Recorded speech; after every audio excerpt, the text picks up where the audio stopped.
আসসালামু আলাইকুম। আমরা চলেছি অসময় টিভির পক্ষ থেকে। বর্তমানে বাংলাদেশে একটি মাত্র সিগারেট নেই। সিগারেট না খাওয়ার জন্য বাংলাদেশের মানুষের হাগা ক্লিয়ার হচ্ছে না। এই জন্য বাংলাদেশে খুব গুরুতর অবস্থা, খুব খারাপ ভয়াবহ অবস্থা। বাংলাদেশের মানুষ 8 দিন পরে মারা যেতে পারে সিগারেট। আরে শালা, আর একটা সিগারেট ছিল, শালা তাও খেয়ে ফেললাম। সিগারেট না খেলে হাগা ক্লিয়ার হয় না। শালা দেখে আসি বাইরে কি অবস্থা।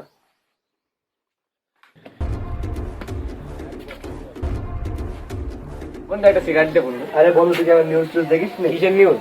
আরে বন্ধু, এখন বাংলাদেশের সিগারেটের অভাব। আরে আমি তো কে বলি দোকান থেকে সিগারেট কিনে আচ্ছা, চ বন্ধু, তো আমাকে নিয়ে দিকে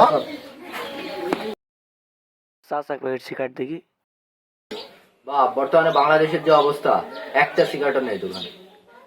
তাহলে আর কি করার বন্ধু? বিড়ি তো খাওয়াই লাগবে। বন্ধু, আমার বিনা খাতে হাগা ক্লিয়ার হয় না। তাই তো আমি একজনের কাছে যাচ্ছি, তার কাছে সব জিনিসের উপায় আছে। কে সে? তো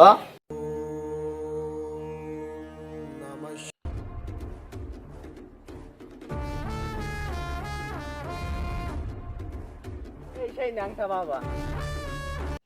বাবা, আমি আপনার কাছে একটা সমস্যা নিয়েছি। হ্যাঁ বৎস, আমি তো সবই বুঝি। তোমরা কি জন্য এসেছো? বাবা তাহলে বললেন দিনই কি সমস্যার জন্য আমি এসেছি। হ্যাঁ বৎস, আমি জানি তুই এখানে বিড়ির জন্য এসেছিস। বাবা আপনি তো সবই জানেন, তাহলে বিড়িটা কার কাছে গেলে পাবো বলেন দিনই। এই বিড়ির খোঁজ একজন দিতে পারে, তার নাম পুষ্পা। তাহলে বাবা তাকে পাবো কোথায়? যেখানে দেখবি দুর্নীতি, সেখানে পাবি পুষ্পাকে। বাবা তাহলে আমরা চলে গেলাম।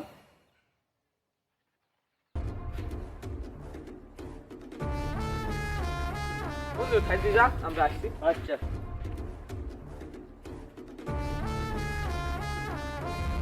আমাকে ছুঁড়ে কোথায় গেল দেখে আসি। বন্ধু তাহলে সিগারেটটা দে। বন্ধু, তোরা আমাকে সিগারেট দিবি বলতে 1 লাখ খাসি। কোন যা সিগারেটের দাম তোকে দেওয়া সম্ভব না। বন্ধু, তো আমার হাতে এটা করতে পারবি? সিগারেট আমি কিনছি, সিগারেট আমি তোকে দেবো কেন? আমার যাকে মন আমি সিগারেট তাকে দেবো। সিগারেটটা আমাকে দেয়াই লাগবে, দে।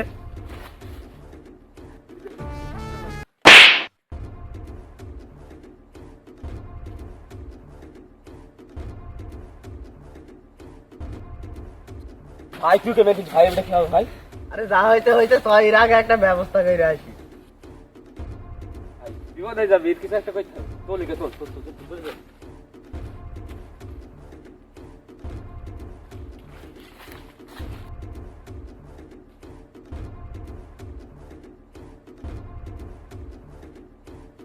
সিগারেটের খোঁজ তো করতে হবে তো পুষ্পার কাছে।